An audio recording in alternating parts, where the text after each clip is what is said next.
When it comes to cooling your home in triple-digit heat, it's important to make sure that your AC is working and that you're using it correctly. Fox 12's Julia Lopez is live with the do's and don'ts of keeping cool in a heat wave. Julia, what have you learned? Well, whether you have a portable unit like this or you have central air, you're going to need something to keep it cool inside. I visited a local HVAC company who says start getting your AC ready for the weekend now. This weekend marks the first big heat wave of the year for the Portland metro area. If you haven't run your AC since the last heat spell, it probably needs a tune-up. Usually in a heat wave, number one cause of no cool calls for us, capacitors because of dirty coils. That's according to Victor Taylor, lead service technician at Pyramid Heating and Cooling.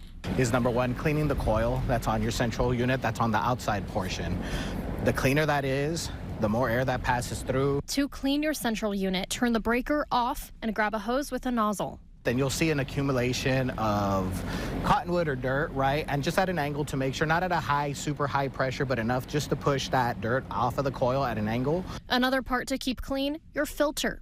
What we're looking for is buildup. So if your filter's starting to look like this, it's time to get it replaced. It's cheaper to replace a 1-inch filter every 30 days than it is to not change it for 60, 90 days and then have something fail and have to do the repair. Now, Taylor says pre-cooling is key. It's easier to maintain a temperature than it is to drop it down drastically once it hits 100. He also recommends keeping your house 20 degrees cooler than it is outside. Turn it on now and keep it on.